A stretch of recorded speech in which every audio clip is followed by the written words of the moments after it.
Everyone, कैसे हैं आप सभी। सो हियर आई एम आकाश, लेके आया हूं आपके लिए फ्यूचर का टॉपिक एक बार फिर से।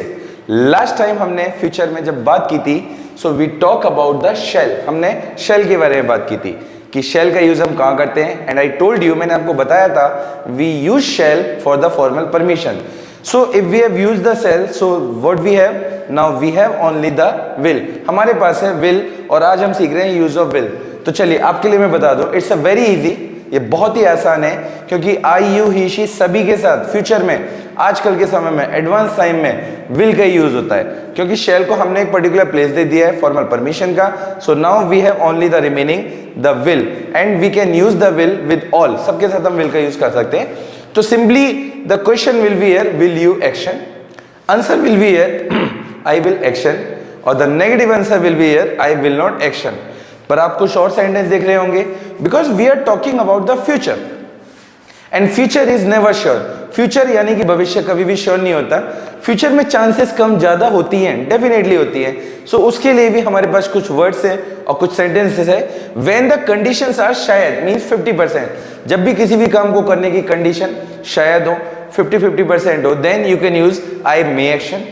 When the conditions are very less, बहुत ही कम है, means 10%, शायद ही, then you can use I might. And when the condition are sure, means पक्का हो आप किसी काम के लिए, means 100%, then you can use I must action. तो ये बहुत ही सिंपल है। चलिए एक बार इसको बोल के देखते हैं और पूरे रूलों को यूज करके देखेंगे।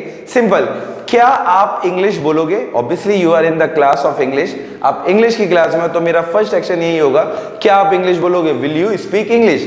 Some will say I will speak English, some will say I will not speak English, but some will say मैं शायद इंग्लिश बोलूंगा, I may speak English.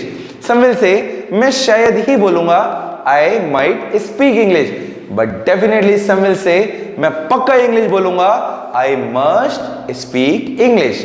एक और एक्शन लेते हैं, क्या आप विदेश जाओगे? Will you go to foreign? आपका आंसर होगा मैं जाऊंगा, I will go to foreign, और नहीं जाऊंगा, I will not go to foreign.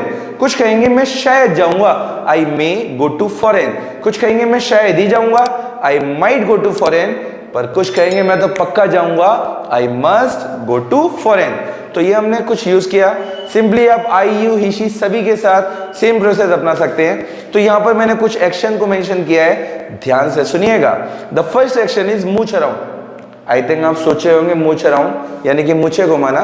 जी नहीं, एब्सोल्युटली नॉट, बिल्कुल ऐसा नहीं है। मूच अराउंड का मतलब होता है व्हेनेवर वी हैव टाइम, जब भी हमारे पास समय है, हम घूमने के लिए निकल जाते हैं। Girls go for the shopping and boys go for outing.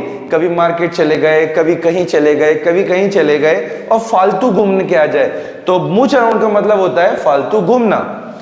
Use करके देखते हैं, क्या आप फालतू घूमोगे? Will you mooch around?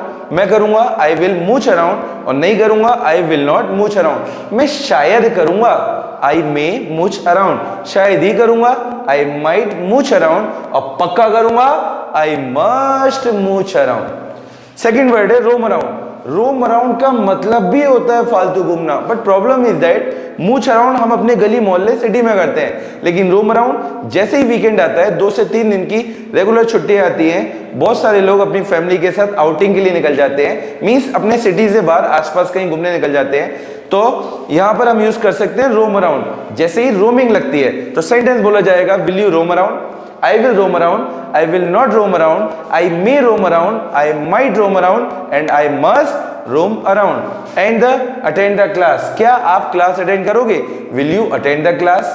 मैं करूंगा, I will attend the class. नहीं करूंगा, I will not attend the class. शायद करूंगा, I may attend the class. शायद ही करूंगा, I might attend the class. और पक्का करूंगा, I must attend the class. तो सिंपली आप ही शी के साथ भी इसका यूज कर सकते हैं, दे के साथ भी कर सकते हैं, किसी नेम के साथ भी कर सकते हैं, मींस सभी के साथ आप विल का यूज फ्यूचर के लिए कर सकते हैं। And if the conditions are less और बिगर, कम या ज्यादा हैं, छोटी या बड़ी हैं, so then also you can use may, might and must. तो आई होप आपको ये समझ में आया होगा।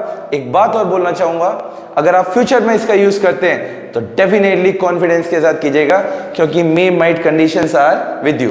चलिए अब मेरा एक क्वेश्चन है, आई हैव अ क्वेश्चन। मैं सिंपली पूछना चाहता हूं कि क्या आप इंग्लिश बोलोगे? Will you speak English? तो जो कुछ भी आपका आंसर है उसको कमेंट में लिख के बताइएगा कि वो मे है, वो माइट है या मस्ट है। अगर ये वीडियो पसंद आई हो तो इसको लाइक कीजिएगा और ज्यादा से ज्यादा अपने दोस्तों के साथ इसको यूज कीजिएगा और शेयर कीजिएगा। Thank you so much.